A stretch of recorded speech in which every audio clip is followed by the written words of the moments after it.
The hangar never went quiet, not even at night. Forklifts hummed. Radios clicked.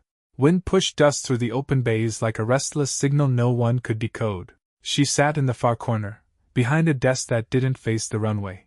Just a folding table. Old keyboard. 2 flat screens showing cargo logs and fuel certs. Name tag read M. Ruskin. No rank. Just logistics control. To most of them, she was the person who emailed when a pallet was overweight, or flagged someone's signature when gear didn't match manifest. That was it. She wore worn boots, wrote with a black pen, never raised her voice. People called her ma'am when they remembered. Hey, logistics, when they didn't. Ensign Beck barely noticed her, until that night. He was scanning the board for his team's flight code. 07 Fox, he muttered. Should be cleared. Ruskin didn't look up. It's not cleared, Beck frowned. The manifest was finalized last night. Then they forgot to load part of the secondary route kit. She clicked once, typed, and they logged the wrong fuel blend. He leaned over the desk, half skeptical. You sure? Ruskin pointed to the screen. A single line of numbers. That blend burns dirty past 18,000 feet. They won't hit silent altitude in time. She said it like it was obvious. Beck blinked. You fly? She shook her head. No. He hesitated. Then how? Ruskin tapped another line on the screen. Lower down. Because I've seen what happens when SEALs don't make it back. Her voice wasn't cold. It was quiet. And Beck didn't say anything else. 15 minutes later, he passed 2 airmen arguing over a pallet shift on the tarmac. One of them groaned. Logistics lady flagged us again. The other shrugged. She just moves paper. Let her. Beck stopped walking. He looked back toward that small desk with 2 screens and a pen.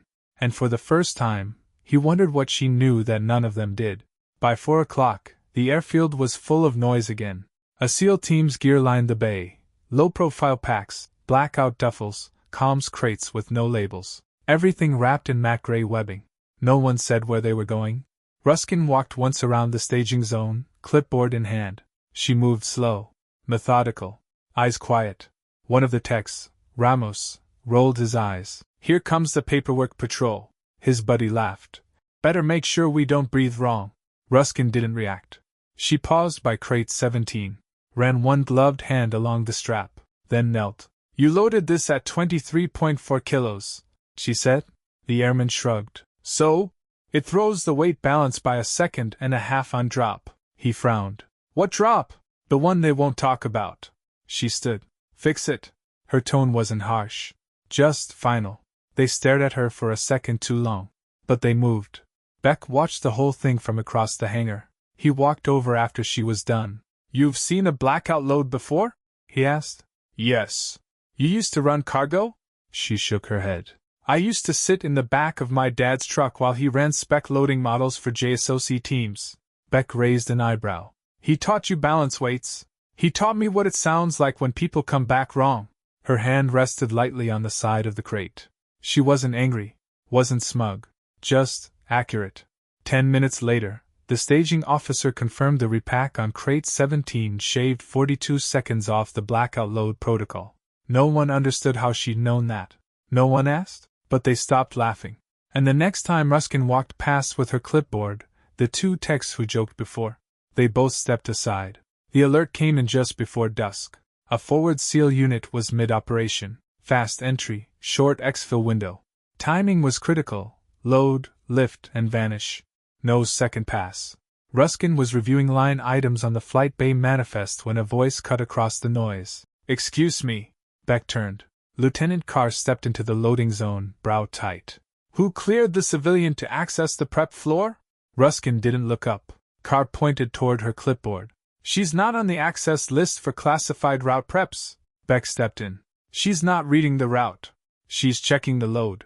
Carr folded his arms. She's not even on the line. Beck kept his tone even. She found a weight offset no one caught, corrected the fuel blend, and she adjusted blackout crate packing by 42 seconds. Carr raised an eyebrow. That's anecdotal. Beck shook his head. It saved time. It could save lives. Ruskin still hadn't spoken.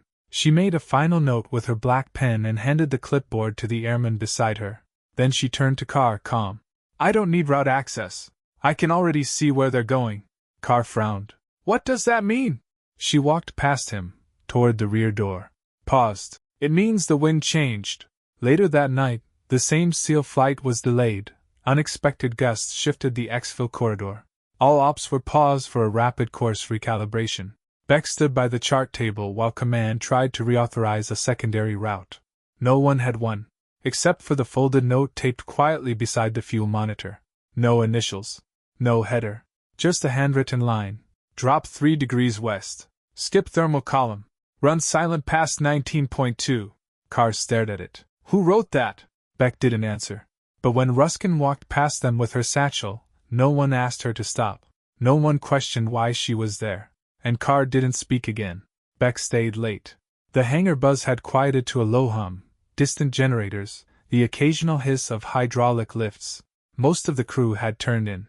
But he sat alone in the mission record bay, backlit by the dull glow of a terminal. Ruskin's name wasn't on any crew manifest, not on load rosters, not on flight simulations, but her corrections matched her one-prep models, stuff Beck had only seen referenced in classified after-action logs. He opened a side archive, one marked with partial clearance and redacted fields.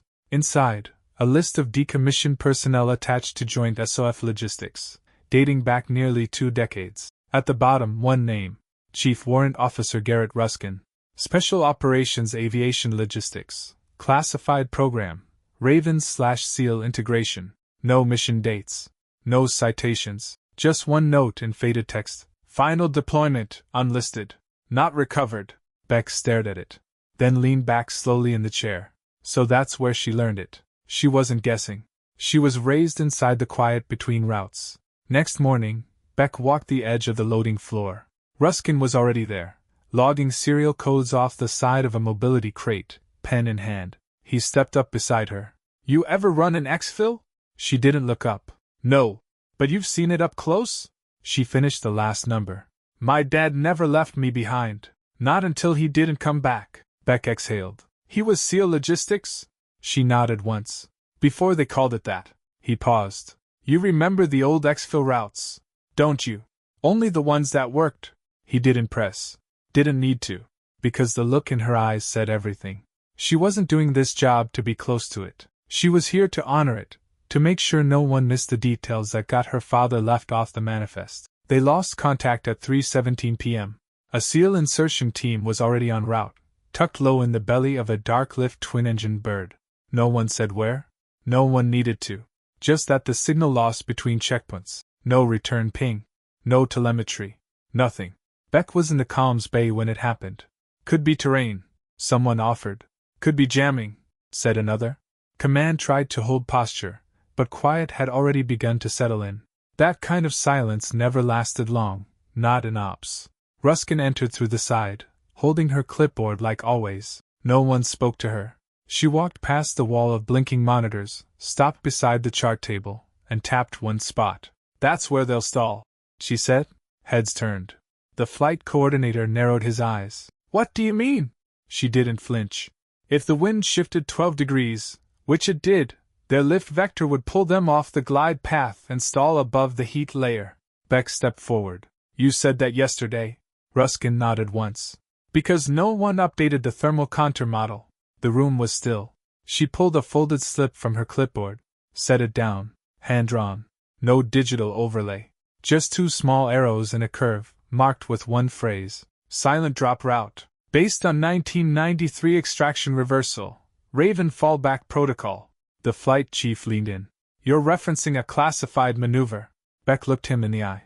She didn't reference it. She wrote it.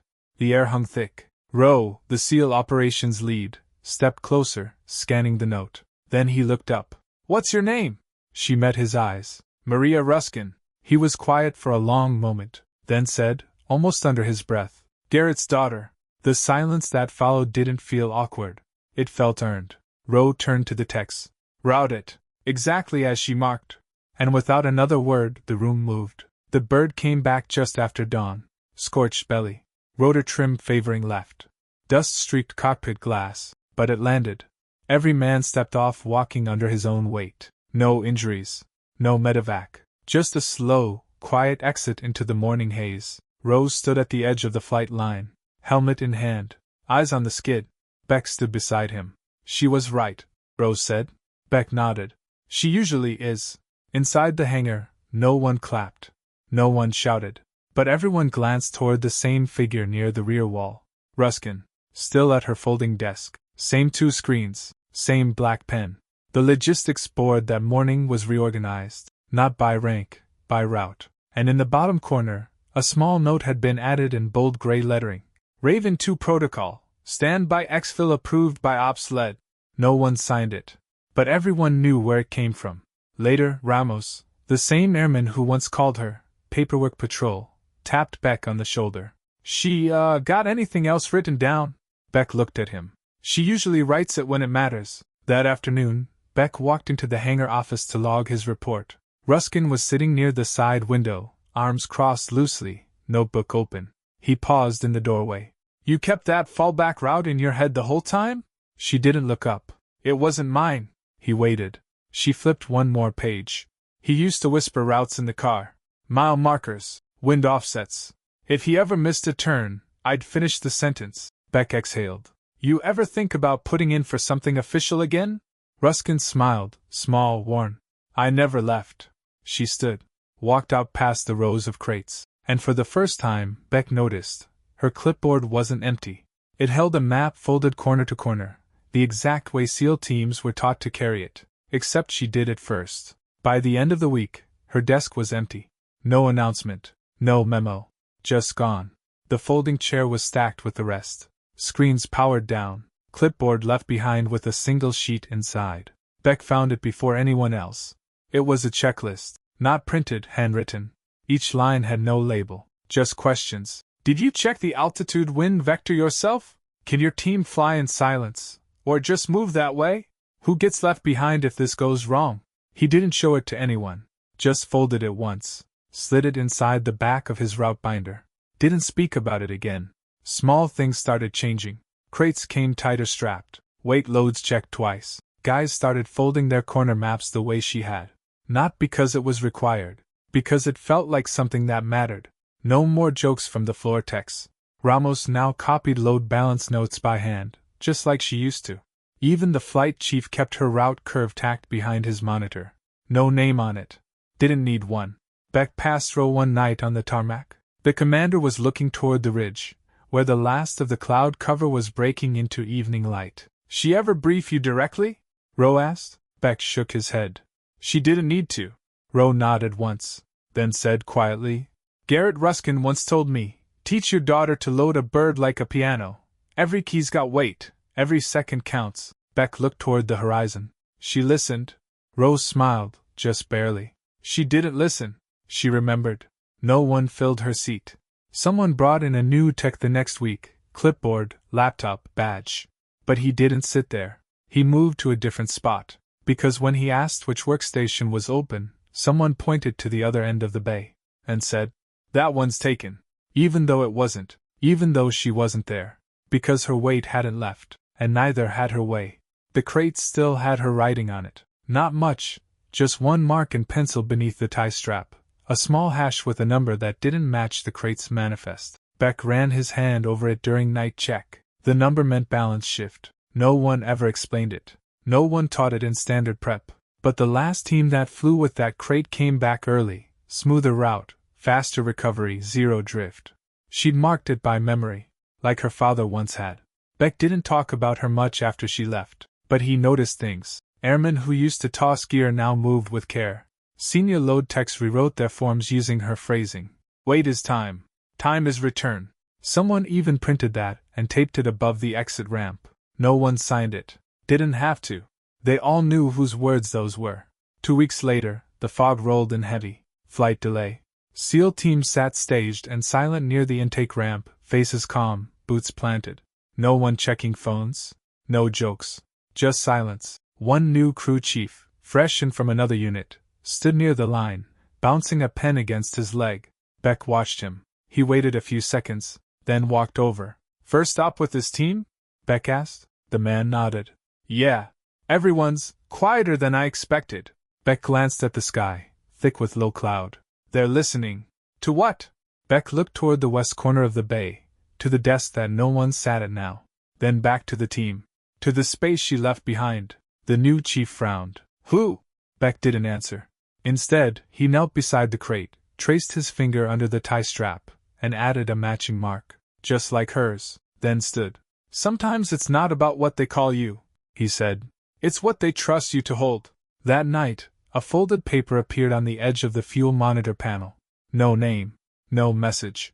Just a curve, hand-drawn in pencil, and one phrase beneath it. Check your weight. Someone's still coming home. No one claimed it. No one moved it. But the next morning, before launch, every member of the hangar crew paused, just for a breath, just long enough to remember her way. She hadn't needed a call sign. She didn't wear wings. But now, every launch carried something she taught them. Move quiet. Live true.